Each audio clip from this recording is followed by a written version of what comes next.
Então eu vou tentar calcular essa quantidade que flutua. Isso eu vou tentar fazer através, nós temos como simular o movimento dessas embarcações em função das ondas que eu tenho chegando, né? E vou retirar, como eu consigo calcular a influência do movimento, quanto de lama ela vai ser expelida em função do movimento, e eu consigo estimar o movimento, eu vou retirar da minha medida essa quantidade que é devida ao movimento da embarcação.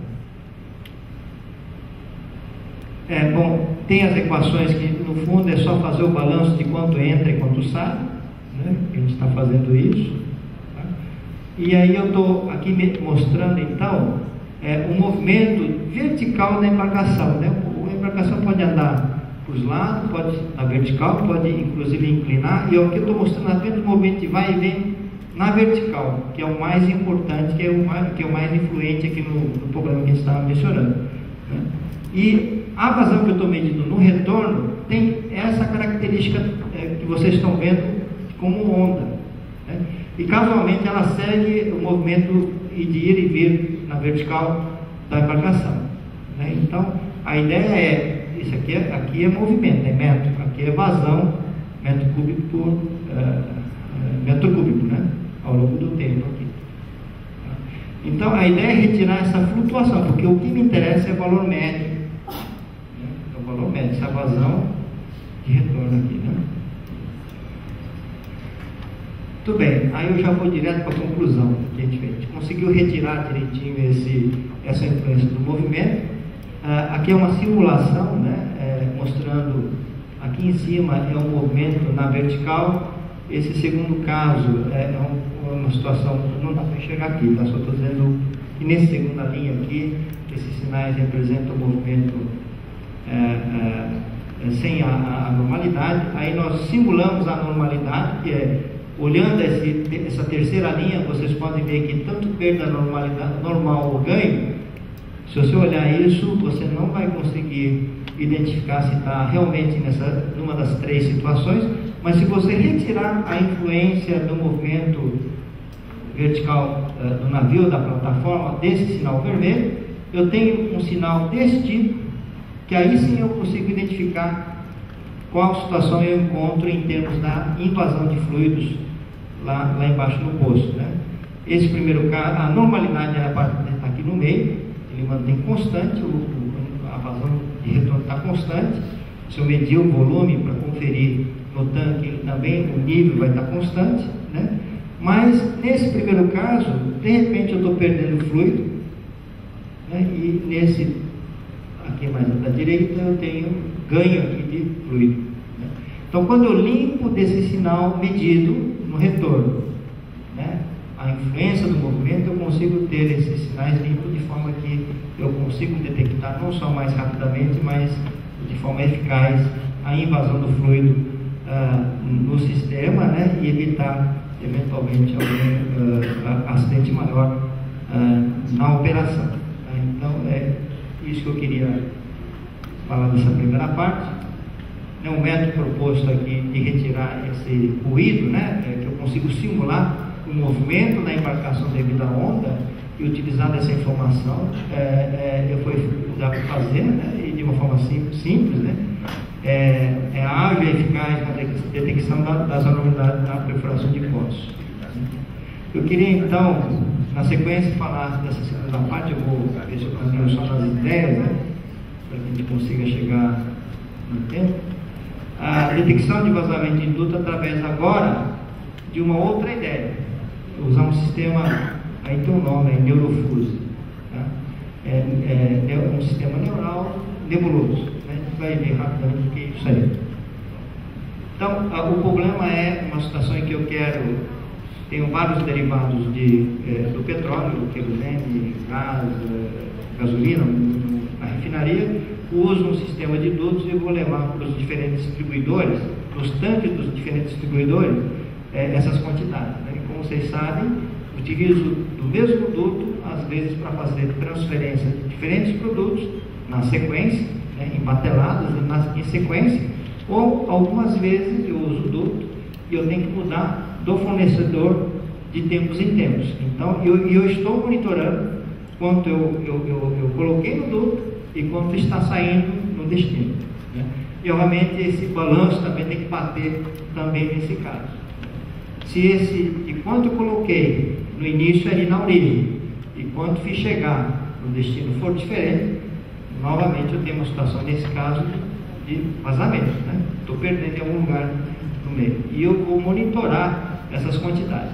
Só que, durante as manobras dessas operações, se eu tiver medido vazão no início, vazão no final, pressões que sejam, vai haver variações durante essa manobra, dessas variáveis aí, né? E, normalmente, os sistemas de detecção têm dificuldade de enxergar quanto é uma manobra, por isso surge então essa diferença, variações de pressão e vazão, ou quanto é exatamente uma situação em que eu estou com perda no meio do caminho. Às vezes ele demora para detectar esse vazamento, né, que está ocorrendo, ou muitas vezes ele não percebe essa diferença nesse esquema de medição, tá? Bom, um esqueminha só do processo é para dizer que no início aqui eu tenho a origem, aqui é o destino eu tenho vários tanques de diferentes fornecedores eventualmente, o uso dessa linha, e vou usar de um manifold, de um conjunto das válvulas para destinar para o destinatário correto, né? Aqui no destino, tá? E eu estou medindo pressão, temperatura e uma pressão, vazão e velocidade, né? E estou com sensores aqui, né? No início do processo e no final, tá? E isso tudo vai para um sistema através de rádio, né? Essas informações são enviadas para uma central onde é feito esse processamento, né? Ou onde existe o sistema de verificação desse balanço aí, tá?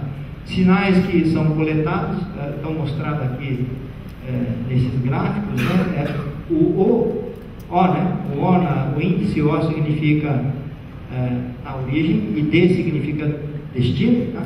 Então eu vou medir vazões na origem e destino, pressões na origem e destino, e o desvio entre eles, né? Para verificar a ocorrência de anormalidade, né? Vocês podem ver que durante a mudança, uma manobra durante a transferência acontecem esses transientes, e é justamente aí que a gente quer testar se o sistema consegue detectar esse padrão.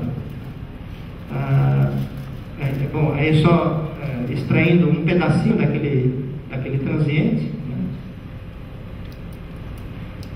Vamos fazer então o balanço de massa, que simplesmente é quanto entrou, quanto saiu, a diferença, e tem os erros aqui de medida, incertezas que a gente tem no processo, né? E também tem uma quantidade, a diferença pode ser devido a erros e pode ser devido ao que a gente chama de empacotamento dentro do duto, né? Dentro do duto vai acumular, que ele vai achatar, vai comprimir, né? Pode ficar uma coisa acumulada durante o processo entre a medida e a chegada lá. Então posso ter essa diferença aí. Agora, isso aqui é normal, né? O que eu não posso ter é o vazamento, que é um termo adicional aqui.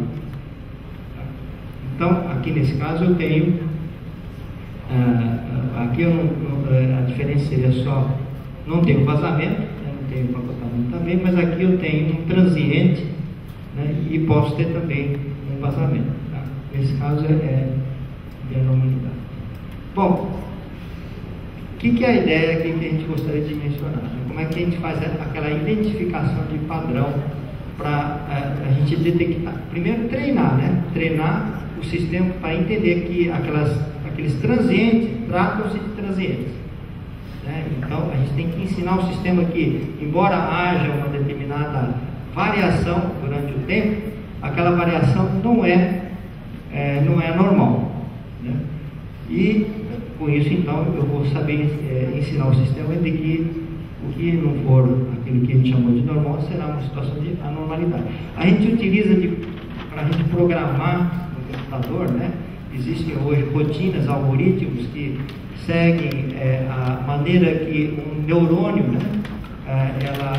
O neurônio do ser humano ela utiliza para identificar. A gente treina, né? O nosso, olhando, o ser humano, ele consegue, olhando, por exemplo, aquele sinal, se formos ensinados, identificar quando é normal e quando é normal, se for ensinado a gente. Então, isso quem faz é observar aqueles valores, né? E o neurônio da gente vai ser treinado para essa finalidade. Então, o sistema aqui que a gente utiliza aqui é usar esses conceitos de como o neurônio trabalha para programar esse processo de raciocínio para identificação. Existem técnicas para fazer isso aí, existem rotinas que podem ser programadas para ela conseguir, através daqueles sinais que eu mostrei agora há pouco, que são medidos, né? O sistema ser treinado para enxergar essas variações de anormalidade e não normalidade, né?